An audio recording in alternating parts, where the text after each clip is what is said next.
بسم الله الرحمن الرحيم يا بني آدم قد أنزلنا عليكم لباسا يواري سوآتكم وريشا ولباس التقوى ذلك خير ذلك من آيات الله لعلهم يذكرون يا بني آدم لا يفتننكم الشيطان كما أخرج أبويكم من الجنة ينزع عنهما لباسهما ليريهما سوآتهما إنه يراكم هو وقبيله من حيث لا ترونهم إنا جعلنا الشياطين أولياء للذين لا يؤمنون وإذا فعلوا فاحشة قالوا وجدنا عليها آباءنا والله أمرنا بها قل إن الله لا يأمر بالفحشاء أتقولون على الله ما لا تعلمون صدق اللہ العظیم۔ ان آیات مبارکہ میں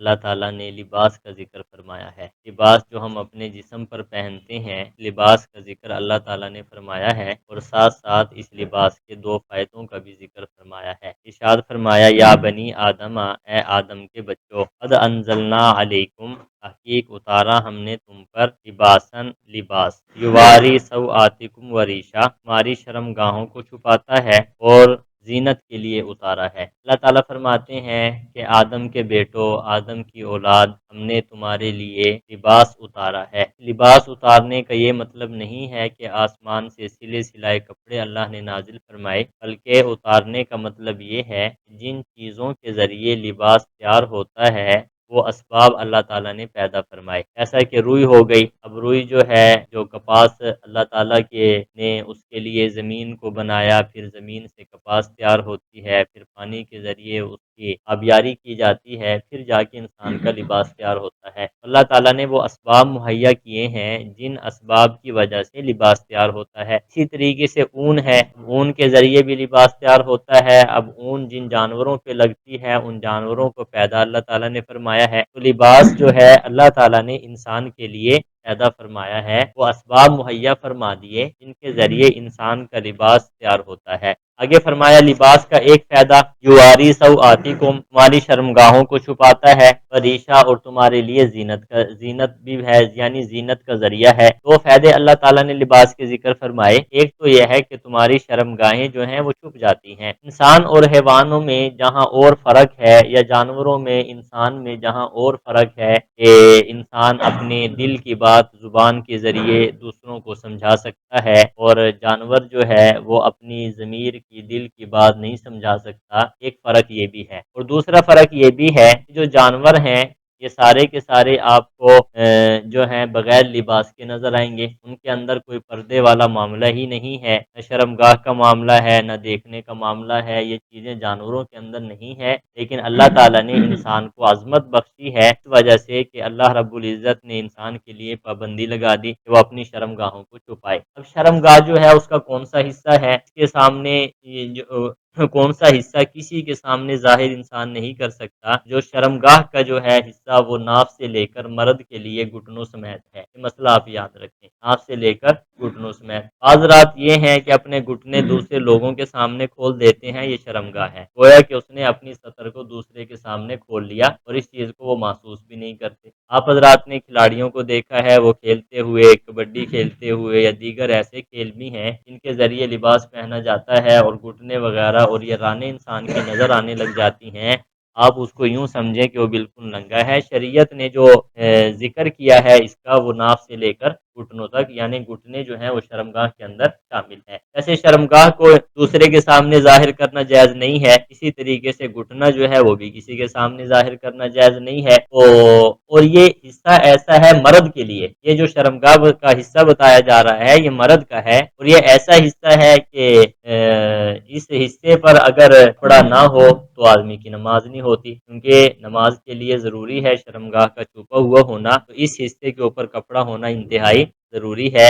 یا یہ حصہ جو ہے نماز کے اندر کھل گیا تو پھر نماز انسان کی ضائع ہو گئی، نماز ٹوٹ جائے گی۔ اور عورت کے لیے جو لباس شرم گاہ ہے وہ اس کا پورا جسم ہے، یہ بات یاد رکھ۔ عورت کے لیے نامحرم کے لیے پورا جسم شرم گاہ ہے، یعنی چہرہ بھی شرم گاہ ہے، ہاتھ بھی ہیں، پاؤں بھی ہیں، ہر چیز شرم گاہ ہے غیر محرم کے لیے۔ اور جو محرم حضرات ہے ان کے سامنے چہرہ کھول سکتی ہے، ہاتھ کھول سکتی ہے، پاؤں کھول سکتی ہے، باقی جسم جو ہے یہ محرم کے لیے بھی کیا ہے بھائی، شرم گاہ ہے۔ مثلاً بیٹی ہے گھر کے اندر یا والدہ ہے تو اگر بچوں کے سامنے آتی ہے تو چہرہ بالکل کھلا ہوا ہو کوئی حرج نہیں ہے، لیکن بال چھپے ہوئے ہونے چاہیے۔ ہمارے ہاں مسئلہ یہ پیدا ہو گیا، ہم ایک تو شرم گاہ کو سمجھتے ہی نہیں ہے، ماحول ہی ایسا بنا دیا گیا، نئی تہذیب نے ہماری اولادوں کو ننگا کر دیا۔ لباس کا مقصد نمبر 1 شرم گاہوں کو چھپانا، لباس کا دوسرا مقصد کیا ہے، زیب و زینت اختیار کرنا۔ زیب و زینت کا کیا مطلب ہے کہ دیکھو جب انسان لباس پہنتا ہے تو جسم کی کمزوریاں سامنے نظر ہی نہیں آتی، معلوم ہی نہیں ہوتا کہ کون کمزور ہے کون زیادہ ہے،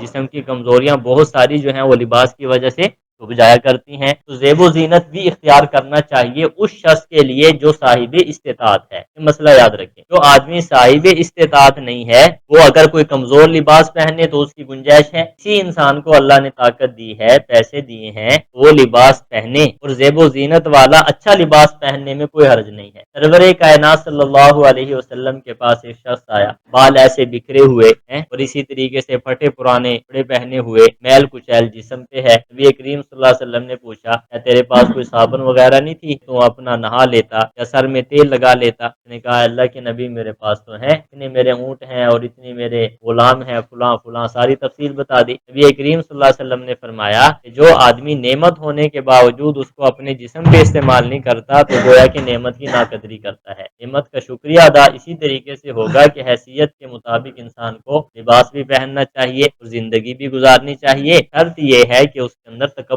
نہ آئے، یہ نہیں کہ اچھا لباس پہن کے اپنے آپ کو بڑا سمجھنے لگ جائے، تکبر بالکل نہیں ہونا چاہیے۔ اسی طریقے سے جو لباس کے اندر سرور کائنات صلی اللہ علیہ وسلم نے ذکر فرمایا تو تشبیہ سے بچنا چاہیے۔ تشبیہ کا مطلب یہ ہے، آپ نے فرمایا کہ اللہ نے لعنت فرمائی ہے ان عورتوں پر جو مردوں جیسی مشابہت اختیار کرتی ہیں، لعنت فرمائی ان عورتوں پر جو ان مردوں پر جو عورتوں جیسی مشابہت اختیار کرتے ہیں، یعنی جو لباس عورتوں کے لیے مخصوص ہے وہ مردوں کو نہیں پہننا چاہیے، جو لباس مردوں کے لیے مخصوص ہے عورتوں کے لیے نہیں پہننا چاہیے۔ مشابہت اختیار کرنے پر کیا فرمائی، لعنت فرمائی۔ دوسرے نمبر پہ لباس کا مقصد کیا ہے بھائی، ہمارا جسم چھپ جائے، لباس کا مقصد کیا ہے بھائی، ہمارا جسم چھپ جائے۔ لیکن نبی کریم صلی اللہ علیہ وسلم نے ایک پیشن گوئی فرمائی تھی، فرمایا قرب قیامت کے وقت ایسا زمانہ آئے گا کہ عورتیں جو ہیں لباس پہننے کے باوجود بھی ننگی ہوں گی۔ کیا فرمایا تھا، لباس پہننے کے باوجود بھی کیا ہوں گی، ننگی۔ آج اس تہذیب کے اندر دیکھیں ہم نے اپنے آنکھوں پر پردے ڈالے ہوئے ہیں، حالانکہ ہمیں پتہ ہوتا ہے کہ ہمارے گھر کے اندر کس قسم کا لباس پہنا جاتا ہے، اور وہ لباس کیسا ہے کہ لباس بھی پہنا ہوا ہے لیکن کیا ہے بھائی، ننگی ہے، اتنا باریک لباس کے جسم نظر آ رہا ہو۔ لباس کا مقصد ہی اپنے جسم کو چھپانا ہے، اگر ایسا باریک لباس ہے جس سے عورت کا جسم نظر آ رہا ہے تو وہ لباس نہیں ہے، نام کا لباس ہے، حقیقت میں لباس نہیں ہے۔ دوسرے نمبر پہ اتنا چست لباس پہن لینا کہ اعضائے مستورہ نظر آ رہے ہوں، یعنی اتنی کس کے پینٹ پہن لی جائے جس سے پورے اعضاء صحیح صاف طور پہ نظر آ رہے ہوں، یہ بھی حرام ہے، یہ کوئی لباس نہیں ہے۔ لباس پہننے کے باوجود بھی وہ ننگا ہے، بات سمجھ آ رہی ہے؟ تو اسی لیے اللہ تعالیٰ نے فرمایا کہ لباس کے کتنے فائدے ہیں بھائی، 2۔ نمبر 1 کہ انسان کی شرم گاہوں کو چھپانا، اور نمبر 2 اس کے ذریعے کیا ہے بھائی، زیب و زینت اختیار کرنا، شرعی حدود کے اندر رہتے ہوئے اچھا لباس پہننے میں کوئی حرج نہیں ہے۔ اور آج کل تو عام رواج پڑتا چلا جا رہا ہے کہ ہم سر کے اوپر کپڑا ہی نہیں رکھتے، عام حالات میں بھی نہیں رکھتے، اور ایسی صورت پیش آ رہی ہے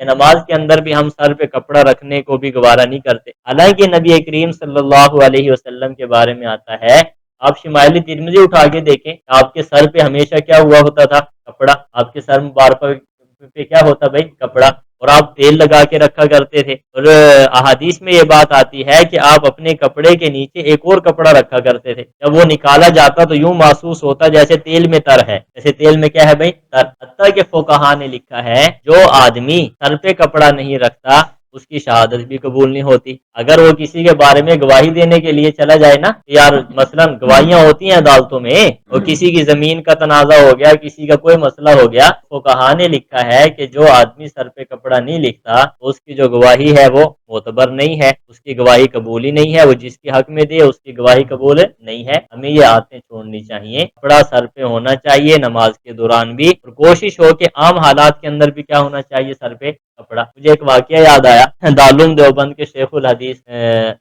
حضرت مولانا سعید احمد پالن پوری رحمۃ اللہ علیہ ابھی فوت ہوئے ہیں، غالباً سال ہوا ہوگا، وہ فرمانے لگے کہ دیکھو ٹوپی کے کتنے فائدے ہیں۔ وہ فرمانے لگے کہ ہندوستان کے اندر پچھلے زمانے کی کوئی بات ذکر کر رہے تھے، ایک علاقے کے اندر ہندو اور مسلمان اکٹھے رہتے تھے۔ اچھا، اتفاق ایسا ہوا کہ ہندو اور مسلمانوں کی آپس میں کیا ہو گئی، لڑائی۔ فرمایا جب لڑائی ہوئی نا، اب مسلمان تھوڑی تعداد میں تھے، ان کے پاس کوئی اسلحہ یا ایسی چیزیں بھی نہیں تھی، ان میں ایک عالم دین تھا، اس نے کہا کہ آپ ایسے کریں کہ راتوں رات نہ کپڑا سلوا کے لائیں، ٹوپیاں۔ اتنے مسلمان اس شہر میں رہتے ہیں، سارے کے سارے کیا کریں بھائی، ٹوپیاں سلوا کے لائیں۔ فرمانے لگے راتوں رات دوسرے علاقے میں گئے، ٹوپیاں سلوائی، ٹوپیاں سلوا کے آئے، اور فرمایا جب صبح لڑنے کے لیے نکلنا ہے نا، تو کسی مسلمان کا سر ٹوپی سے خالی نہ ہو، سر پہ کیا ہونا چاہیے، کپڑا۔ جب صبح کا وقت ہوا تو سب مسلمانوں نے سروں پہ ٹوپیاں پہنی، جب وہ نکلے تو ہندو ویسے ہی کیا ہے اپنی شکست کھا گئے، وہ کہنے لگے اتنے مسلمان کہاں سے آ گئے، انہوں نے بھی کسی اوروں کو بلایا۔ ہم اگر یہاں موجود ہیں، ہم آپ بتائیں کہ اگر یہاں کوئی انگریز آ جائے یا کوئی دوسرا غیر مسلم آ جائے، کپڑا وہ بھی نہیں رکھتا اور ہم بھی نہیں رکھتے، آپ بتائیں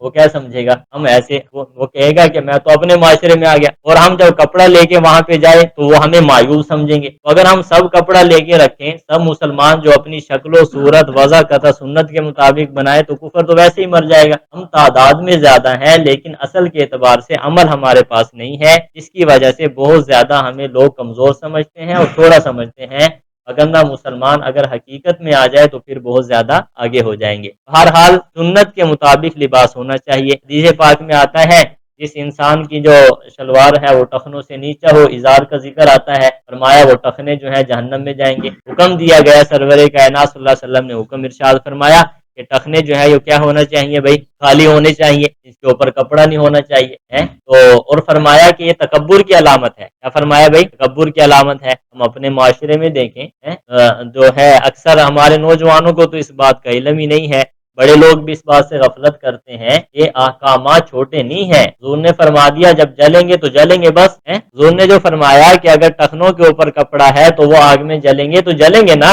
اس میں کوئی شک والی تو بات ہے ہی نہیں نا۔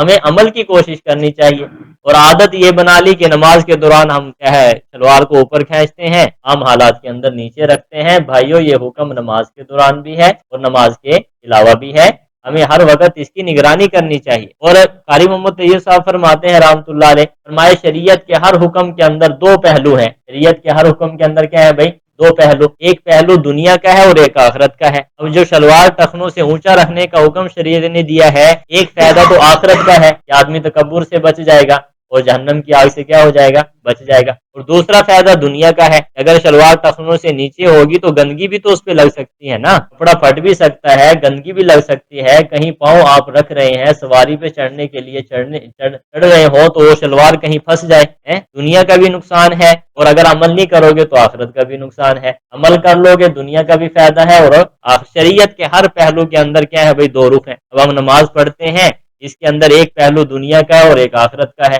آخرت کا پہلو کیا ہے، جنت ملے گی، اللہ تعالیٰ کی رضا نصیب ہو جائے گی، اور دنیا کا پہلو کیا ہے، ہماری ورزش ہو جاتی ہے کہ نہیں ایسے۔ بہرحال میں عرض یہ کر رہا تھا کہ اللہ رب العزت نے جو لباس کا حکم ارشاد فرمایا، اس کے کتنے فائدے ذکر فرمائے، دو۔ نمبر ایک، انسان کی شرمگاہ چھپ جائے، نمبر دو، انسان زیب و زینت کے لیے اس کو استعمال کرتا ہے۔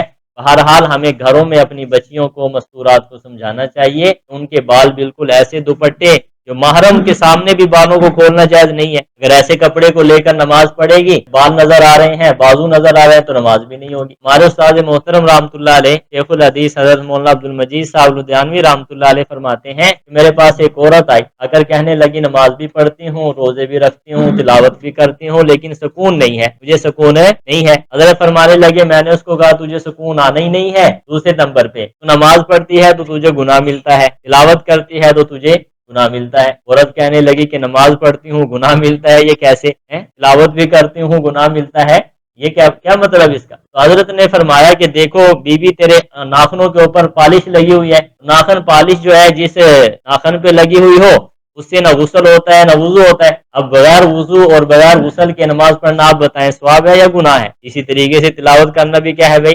یہ احکامات ہمیں مستورات کو بھی سمجھانے ہیں اور خود بھی عمل کرنے ہیں. جب ہم عمل کی نیت سے بیٹھیں گے، کوشش کریں گے، انشاءاللہ اللہ تعالیٰ راستے آسان فرما دیں گے. بہرحال کیا بات ارشاد فرمائی؟ وَلِبَاسُ التَّقْوَىٰ، دنیا کے لباس کا بھی ذکر کر دیا. فرمایا وَلِبَاسُ التَّقْوَىٰ ذَلِكَ خَيْرٌ، اور تقوی کا لباس بہتر ہے. تقوی کا لباس کیا ہے بھائی؟ تقوی کا لباس کا کیا مطلب ہے؟ فرمایا اپنے ظاہر کو بھی سنوارو اور اپنے باطن کو بھی سنوارو. دنیا کے اندر ہم اپنے اچھے لباس پہن کے اپنے ظاہر کو تو سنوار لیتے ہیں، بڑا خوبصورت لگ رہا ہوں، لیکن اندر جو گندگی بھری ہوئی ہے نا گناہوں کی دل کے اندر، شریعت کہتی ہے اس کو بھی صاف کرو. یہ نہیں کہ ظاہر تو بڑا اچھا انسان محسوس ہو لیکن دل کے اندر گند بھرا ہوا ہو، نہیں. فرمایا وَلِبَاسُ التَّقْوَىٰ ذَلِكَ خَيْرٌ، تقویٰ کا لباس یہ بہتر لباس ہے. کیا مطلب؟ دل کے اندر حسد نہ رکھو، بغض نہ رکھو، کسی کو گالی نہ دو، کسی کے نجائز چیزوں پہ قبضہ نہ کرو، لالچ نہ کرو. یہ تقویٰ والا لباس ہے. ظاہر بھی اپنانا ہے اور باہر بھی باطن بھی اپنا کیا کرنا ہے بھائی؟ صاف کرنا ہے. آگے ارشاد فرمایا ذَلِكَ مِنْ آیَاتِ اللَّهِ، یہ اللہ کی قدرت کی نشانیوں میں سے ہے. لَعَلَّهُمْ يَذَّكَّرُونَ، تاکہ تم کیا کرو بھائی؟ نصیحت حاصل کرو. اللہ تعالیٰ عمل کی توفیق عطا فرمائے. باقی کل انشاءاللہ ذکر